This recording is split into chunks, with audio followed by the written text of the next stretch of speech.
ये कहानी है एक ऐसी महिला की जिसने ना सिर्फ अपने 3 साल के बच्चे को पानी में डुबो कर मारा, बल्कि एक एक करके दूसरों की भी बेटियों को, जो छोटी छोटी बेटियां थी, खूबसूरत थी, उनको भी डुबो कर मारा। दोस्तों, कहानी आपको हिला देगी। एक ऐसी माँ जो कि अपने ही बेटे को नहीं छोड़ती, वो दूसरों की बेटियों के साथ कैसा व्यवहार किया होगा। और कारण सिर्फ ये था कि जो बेटियां थी वो सुंदर थी, उसको सुंदरता से नफरत था। इस कहानी को अगर विस्तृत तरीके से हम आपको सुनाएं तो ये कहानी है हरियाणा के सोनीपत की। और कहानी की शुरुआत होती है 2019 से। दरअसल 2019 में जो सोनीपत में रहने वाली एक महिला जिसका नाम पूनम होता है, और काफ़ी पढ़ी लिखी महिला भी होती है, लेकिन ना जाने उसके मन में ऐसा क्या विचार आया कि उसने इतने गंदे कदम उठा लिए। 2019 में उसकी शादी होती है एक नीरज नाम के लड़के से। और 2019 के बाद वो 1 साल बाद वो माँ बनती है। और माँ बनती है और एक छोटे से मासूम से बच्चे को जन्म देती है। उसे बहुत ही लाड प्यार से रखती है। सब कुछ सही चल रहा था, यहाँ तक बहुत ही सही चल रहा था सब कुछ।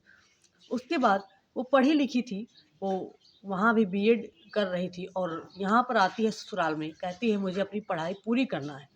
पति अच्छे से पत्नी को पढ़ाता लिखाता है, वो बीएड का एग्ज़ाम भी बहुत अच्छे से अच्छे नंबरों से क्लियर करती है। और ऐसे सिलसिला आगे बढ़ रहा था, वक्त आगे बीतता है। महीना सन आता है 2020 का। 2020 में उसका तो बेटा हो गया था, और 2023 में उसका बेटा जब 3 साल का हो गया था तो घर में कोई छोटा सा प्रोग्राम था, और उसी में उसके बहुत सारे रिश्तेदार आए हुए थे, बहुत सारे लोग भी आए हुए थे। और उनका 3 साल का बेटा, जो कि अच्छा था, सब कुछ ठीक था, लेकिन उसी में से किसी ने कह दिया कि तुम्हारा बेटा अच्छा नहीं है देखने में, पूनम तुम्हारा बेटा तुम पर नहीं गया। उसे थोड़ा सा बुरा लगा, लेकिन चीज़ों को उसने इग्नोर कर दिया और अपने कामों में जुट गई। उसके बाद उसकी ननद आई हुई थी, और ननद की बेटी जिसकी उम्र थी 11 साल, और 11 साल की बेटी जिसका नाम इशिका था। अब लोग वो बढ़िया अच्छे से, वो काफ़ी खूबसूरत लग रही थी, तो लोगों ने तारीफ़ करना शुरू कर दी कि ये बच्ची कितनी सुंदर है। उसके ननद की बेटी बेहद सुंदर थी, और बार बार कई बार लोगों के मुंह से निकलता कि तुम्हारा बेटा उतना अच्छा नहीं है, तुम पर नहीं गया। और उस लड़की को, 11 साल की बच्ची को, लोग बार बार सुंदर कहते। ये चीज़ें उसे बहुत ज़्यादा बुरी लगी, और वो, उसे गुस्सा आने लगा अंदर ही अंदर। वो बिल्कुल जैसे आग जैसे सुलगने लगी। उसके बाद उसे सिर्फ मौके की तलाश थी। घर के सारे लोग कहीं गए हुए थे, उसका बेटा और उसकी जो 11 साल की बच्ची थी वो घर में ही थी।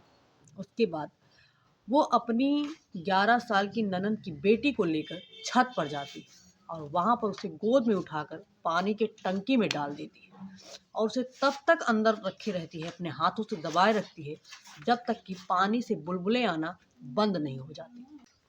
जब पूनम उस 11 साल की मासूम बच्ची के साथ ये सब कर रही थी, तभी उसका 3 साल का बेटा भी वहाँ पर पहुँच जाता है, अपनी माँ के पीछे पीछे। और वो ये सब करते हुए देख लेता है। था तो वो बच्चा ही, उसको नहीं समझते कि ये सब क्या हो रहा है। लेकिन पूनम एक पढ़ी लिखी लड़की थी, लेकिन क्या कहें, पढ़ी लिखी थी कि वो क्या थी, उसके विषय में तो कहना ही अजीब लगता है। वो सोचती है कि ये 3 साल का बच्चा कहीं मुंह ना खोल दे, कुछ इसकी वजह से कोई जानकारी ना मिल जाए घर वालों को। वो अपने 3 साल के बेटे को उस पानी के टंकी में डुबोकर उस बच्ची की तरह उसे भी मार देती है। अब उसके बाद वो अपनी बेटी को, अपने ननद की बेटी को और अपने 3 साल के बच्चों को, दोनों को मार देती है और नीचे आ जाती है। धीरे धीरे समय थोड़ा सा बीतता है, और घर के जो लोग बाहर गए हुए थे किसी काम से, सब घर में आ जाते हैं। और दोनों, वो उस समय सोने का झूठा नाटक कर रही थी। और उसके बाद घर के लोग दोनों बच्चों को ढूंढना शुरू करते हैं, पूछते हैं कहाँ है। वो कहती है छत पर खेल रहे होंगे, मेरी थोड़ी सी तबीयत खराब थी इसलिए मैं लेटी हुई हूँ। अब घर के लोग ढूंढते ढूंढते छत पर जाते हैं, चारों तरफ ढूंढते हैं, पूरे घर में ढूंढते हैं, कोई कहीं नहीं मिलता। लेकिन देखते हैं कि चारों तरफ जब नहीं मिल रहे तो वो पानी की टंकी में देखना शुरू करते हैं, क्योंकि अगर छत पर थे और घर में भी नहीं है तो लोगों को शक होने लगता है। और देखते हैं तो दो लाशें पानी के अंदर पड़ी हुई थी। घर में बहुत ही मातम छा जाता है, लोगों में दर्द था, लेकिन पूनम का भी बच्चा मरा हुआ था, तो वहाँ तक दिमाग जाने का किसी का सवाल ही नहीं है। दोनों लाशों को नीचे लाया जाता है, दोनों का अंतिम संस्कार कर दिया जाता है। लेकिन ये कहानी यहीं पर नहीं रुकती। ये कातिल औरत और सारे मासूम बच्चों की जान लेती जा रही थी, और आखिरकार लास्ट में इसका खुलासा भी होता है। शायद अगर खुलासा नहीं हुआ होता तो ना जाने कितने लोगों की जान लेती। अब ऐसे ही 2023 के बाद समय आता है अगस्त 2025 का। ये अपने मायके में होती है, मायके में जाती है, और वहाँ पर एक 6 साल की बच्ची जिसका नाम जिया होता है। जिया देखने में काफ़ी खूबसूरत थी, लोग उसकी बार बार बड़ाई कर रहे थे। उस समय पूनम का एक बेटा भी हो गया था, जो कि मात्र 1 साल का था। वहाँ पर बार बार लोग उसकी तारीफ़ें कर रहे थे, ये उससे बिल्कुल सुना नहीं जा रहा था, और मौके की तलाश में थी। उस छोटी सी बच्ची को वो अपने मायके में चचेरे भाई के घर में ही पानी की टंकी में डुबोकर मार देती है। लेकिन कहते हैं इस केस में थोड़ा सा शक उसके चचेरे भाई को हुआ था, लेकिन किसी से ये कहने की हिम्मत नहीं पड़ी। लेकिन फिर वो भी सोचता है कि उसका बेटा भी तो मरा हुआ था, शायद हमारे घर का कोई संजोग ही खराब है जो इस तरह से पानी में बच्चे मर रहे हैं। उसे भी यकीन हो गया कि ये मौत ही है। अब धीरे धीरे वक्त आगे बढ़ता है। अगस्त 2025 से समय पहुंचता है नवंबर 2025 में। नवंबर 2025 में पूनम का पति, जिसका नाम नीरज था, उसके मामा के यहाँ शादी होती है। अब मामा के यहाँ जब शादी होती है तो वो अपने पूरे परिवार को लेकर मामा के यहाँ चला जाता है, और वहाँ पर शादी की धूमधाम मची हुई थी, बहुत सारे बच्चे वहाँ भी थे। अब जिस दिन बारात थी, बारात 30 नवंबर को थी। 30 नवंबर को सारे लोग तैयार होते हैं। वहाँ पर एक छोटी सी बच्ची आई हुई थी जिसका नाम विधि था, जिसकी उम्र 7 साल थी। विधि को जब सजा दिया गया, उसका रूप रंग बहुत ही अच्छा था, तो वो और ज़्यादा खूबसूरत लगने लगी। पहले उसकी लोग बड़ाई करते थे, और जब उसको सजा दिया गया तो वो और ज़्यादा खूबसूरत लगने लगी, लोग और भी ज़्यादा तारीफ ही करने लगे। ये चीज़ वहाँ पर इत्तेफाक से पूनम भी थी, और पूनम कई घंटों से ये चीज़ें बर्दाश्त कर रही थी। जब से वहाँ पर गई थी, उससे सुना ही नहीं जा रहा था। पता नहीं क्या प्रॉब्लम थी कि जब किसी भी बच्ची की बड़ाई होती, कोई छोटा बच्चा सुंदर लगता, तो अगर कोई कह देता तो उसके शरीर में जैसे लगता कि आग लग गई है, वो बिल्कुल अंदर से जलने लगती। लेकिन वो अपना परेशानी, अपनी जलन को किसी के सामने व्यक्त भी नहीं कर पा रही थी। अब जब सारे लोग बारात में तैयार हुए, एक एक करके सब बारात चले गए, और जब बारी आई महिलाओं की तो कुछ महिलाएं भी गई।